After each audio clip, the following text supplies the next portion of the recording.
Okay, this is the Hackmore.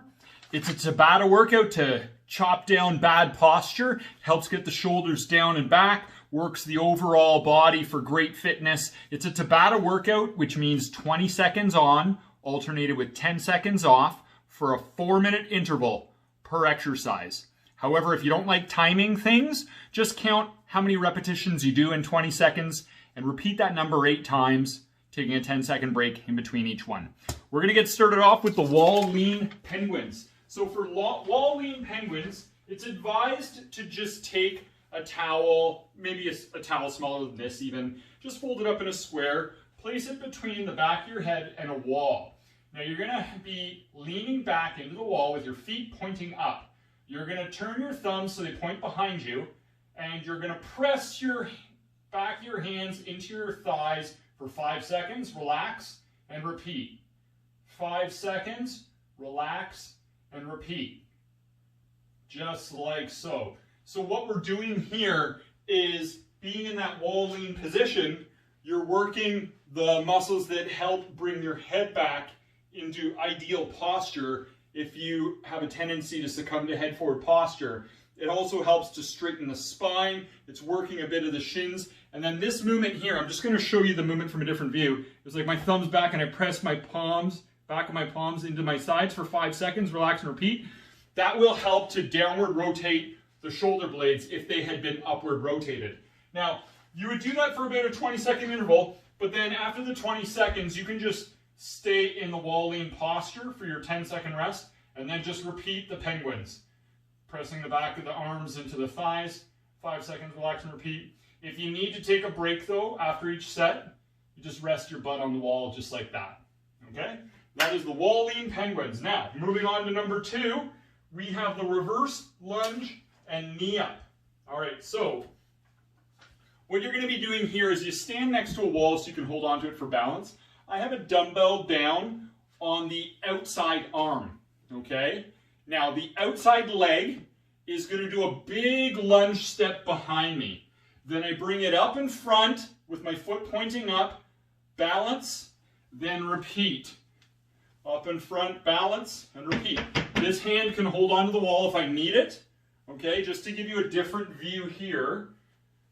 Reverse lunge, balance, and repeat. If you have difficulty balancing, you can do a little mini step in between as a little transition, just like that. That's a great exercise for working the hips, the thighs, single leg balance. Holding the dumbbell on one side also works the lateral core stabilizers. It's contralateral, so it hits up more of the glutes on the stance leg. It's a big bang exercise. It'll get your heart rate going as well. Now the next one is the one arm narrow deadlift. So for this one here, you stand with your feet together, just like this, side by side. Then what you would do is, I usually get people to put your hand on your low back so that you make sure that you keep it straight. You're holding a dumbbell down in one arm with an overhand grip, and then you push your hips back, bend forward, bring it down towards the top of the feet, return all the way back up and repeat. This hand here is making sure that you don't round the low back. Because if you round the low back, then you might irritate the low back. So only go down as deep as you can before rounding the low back. It might be just mid-shin, and it might be just below the knees. Everybody's different, okay? And then each set, you just switch legs. Now remember that the movement is initiated by pushing the hips back, then fold forward. A lot of times people will wrongfully assume it's just a forward lean like this, but you want to initiate with a hip hinge like somebody is karate chopping you in the front of the hips. Now, as a progression for this, if you're able to, you can elevate the front of your feet on some weight plates, just the front of the feet, so that you get a calf stretch. Okay, so I have the front of my feet elevated on some weight plates, and I get a good calf stretch at the bottom. Or if I wanted to, I could set hexagonal dumbbells on the ground like this, a pair of them, and elevate the front of my feet on those instead. So that might look like this. I have a couple dumbbells. I place them on the ground. They are the hexagonal dumbbells, so I know they're not going to roll away. And then I just have the fronts of my feet elevated on them like this. There you go. And I do the deadlift, and I feel that stretching out the calves. Now that one-arm deadlift is more complex than a normal deadlift because the weight is offset. So it's going to bring in some whole other forces for a more comprehensive training effect. The next exercise we're going to go on to is the wall butt reverse fly. So for this one here, you're going to have your butt on the wall like this. Okay, knees bent, leaning forward about 45 degrees with a straight spine. I have my arm hanging down in front.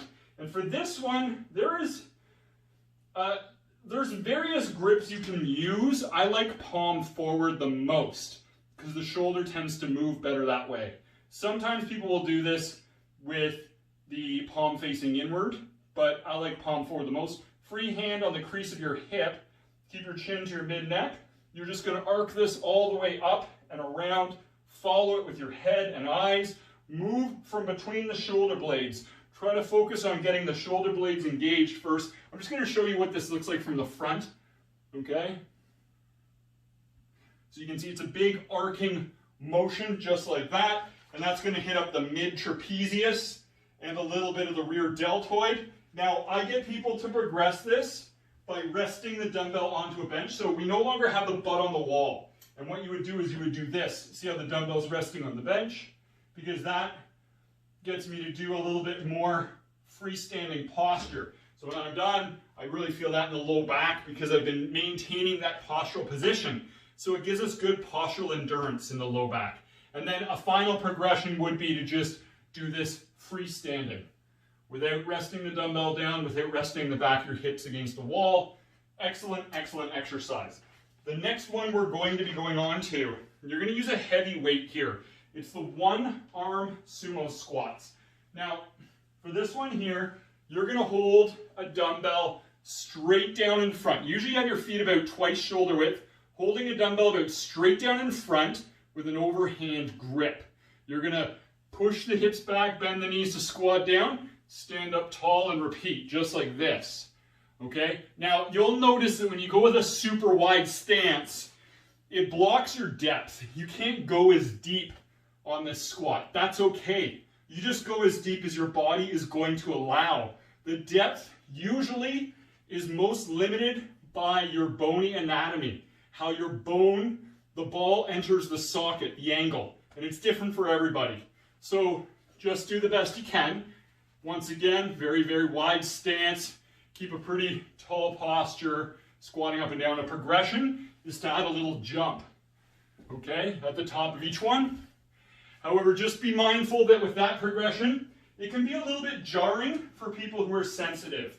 So just make sure that you don't have any low back complaints, any knee complaints, hip complaints, even foot complaints, because that progression can potentially irritate. So just stick to the original exercise if that's the case.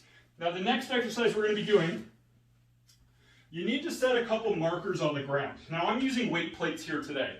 Okay, so I've got one here and one there. And that's about a good distance. All right, now I'm going to take a heavy dumbbell. I'm going to hold it down by one side. So it's pulling my shoulder down, which once again is ideal if we have a tendency for the shoulders to ride upwards because of a lot of chest breathing or poor posture, and that can lead to pressure on the suprascapular nerve and all kinds of weird pain symptoms. So this is just going to help pull the shoulders down. Now, what you're going to do here is you're going to walk heel toe, weaving in a figure 8 pattern between the two markers. I'm using 2 weight plates. You can use 2 Bosu balls. You can use a couple pylons, and it's just like this. Then each set, you switch arms, okay? Now, once again, we want to be going with a heavy dumbbell because a heavy dumbbell turns this into a core exercise because you really have to work hard to prevent from side bending. Plus, we're coupling that with gait or walking. So this is just a different view of the movement. Once again, heel toe, trying to remain as stable as you can, weaving your way in between for the 20-second interval. Then you would take a break, switch sides, and repeat. An excellent exercise for foot and ankle stability, lateral core, coordination, a bunch of different things. Now we're on to the final exercise of the day here, and it's the back press lava clap. So I just want to show you first of all what I'm doing before I do it.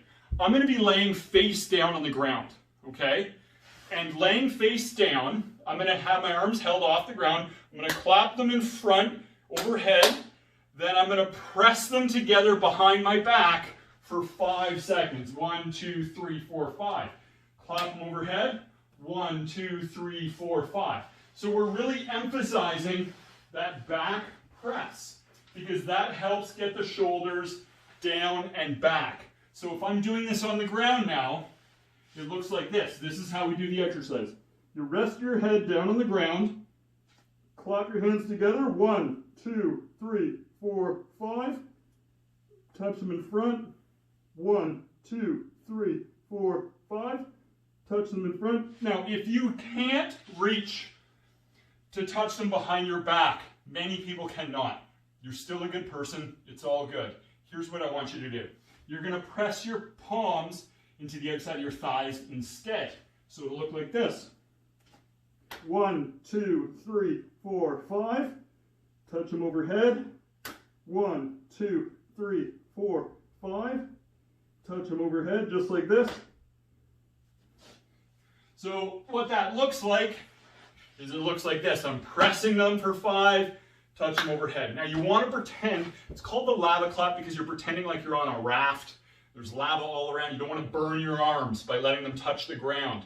And that's going to work all those upper back muscles, all the muscles that rotate the scapula. We're putting an emphasis on rotating downward, bringing the shoulders down and back in this one because in many cases that's what people posturally need to counterbalance very common postural derangements that people fall into if they have lots of chest breathing, seated work, high stress or anxiety. All these different things lead to a chest breathing pattern and bring our shoulder blades up and out, okay? So that is the back press lava clap. If you do feel that one in your low back for any reason, then squeeze your glutes the whole time. It's on occasion, laying face down, people will dip into a hyperlordosis with their low back and it'll just be an uncomfortable pressure.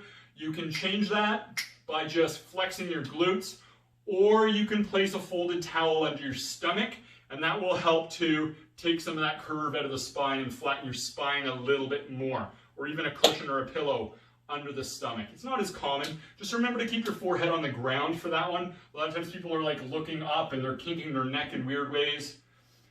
That concludes the Hackmore workout. It's a great workout for overall fitness, bone density, muscle density, and additionally, I can't even speak anymore, and additionally restoring optimal posture.